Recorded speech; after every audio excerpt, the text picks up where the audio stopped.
اللہم صلی علی محمد وآل محمد وعجل فرجہم اجمعین۔ ہمیں ہر وقت درود پڑھتے رہنا چاہیے۔ درود پڑھنے کے لیے آپ کے لیے کوئی جگہ کی قید نہیں ہے، کوئی وقت کی قید نہیں ہے، اور یہ قید خداوند کریم نے خود ہٹا دی ہے، کیونکہ وہ یا حی یا قیوم ہے۔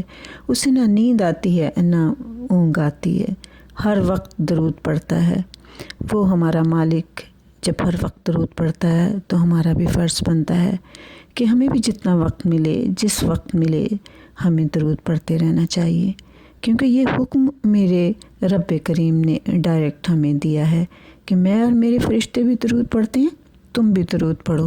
اس کا مطلب وہ مالک اکبر جب ہمیں یہ کہہ رہا ہے کہ تم درود پڑھو، تو ہمارے لیے کتنی خوش نصیبی ہے کہ ہم یہ وہ کام کر رہے ہیں کہ جو خداوند کریم کرتا ہے، جو اس کے فرشتے کرتے ہیں، اور اس کام کو ہمیں بہت زیادہ کرنا چاہیے، کیونکہ ہمیں معلوم ہے کہ جب ہم یہ کام کریں گے، اپنے مالک کو خوش کریں گے، تو ہمارا مالک ہم سے خوش ہو جائے گا، ہماری عاقبت بخیر ہو جائے گی، ہماری زندگی کے تمام اعمال صحیح ہوتے چلے جائیں گے، ہر عمل صحیح ہوگا، ہم گناہ کی زندگی سے بچ جائیں گے اور نیکی کے راستے کی طرف آ جائیں گے۔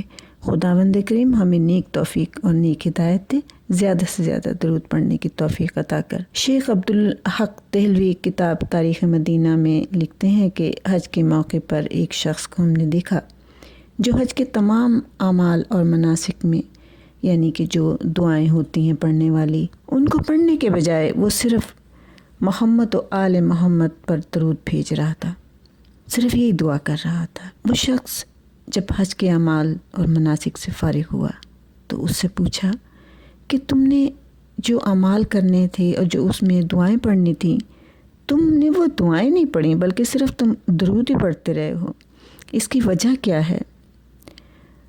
کیوں تم نے دعائیں نہیں پڑھیں؟ کیا تمہارا حج قبول ہوگا؟ اس نے کہا بے شک اللہ غفور الرحیم ہے، اور میں نے اسی ارادے سے حج کیا ہے کہ میرا رب کریم مجھ سے خوش ہو جائے، تو مجھے یقین ہے کہ میرا رب خوش ہوگا۔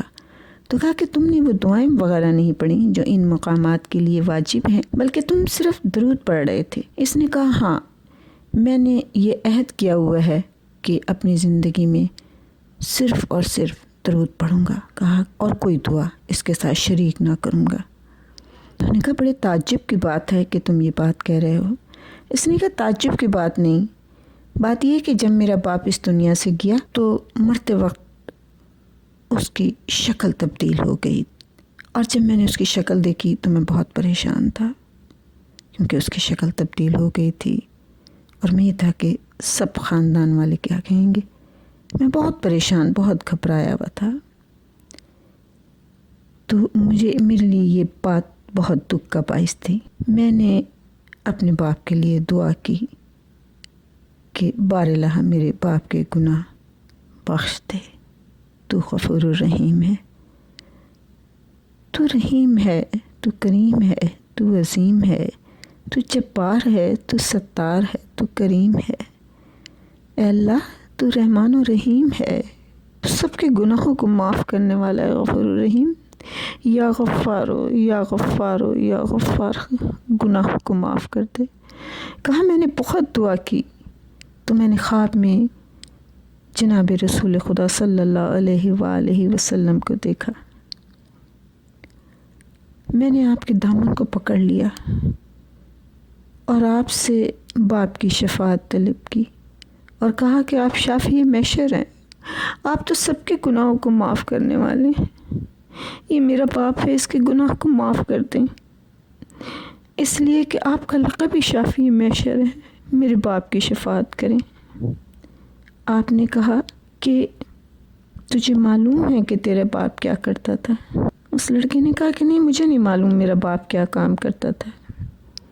آپ نے فرمایا تیرا باپ سود خور تھا، اور وہ لوگوں کو جو رقم دیتا تھا اس پہ سود لیتا تھا، اور جو کوئی بھی سود خور ہو اس کی یہ سزا ہے کہ کسی مجبور کی مجبوری سے فائدہ اٹھانا، کیونکہ جب کوئی حاجت مند اس کے پاس آتا تھا اور اس سے یہ کہتا تھا کہ میں بہت پریشان ہوں، مجھے کچھ رقم چاہیے، تو وہ سود پہ رقم دیتا تھا، تو اس لیے اس کا چہرہ بدل گیا کہ اس سود خوری کی سزا تھی اس کے لیے۔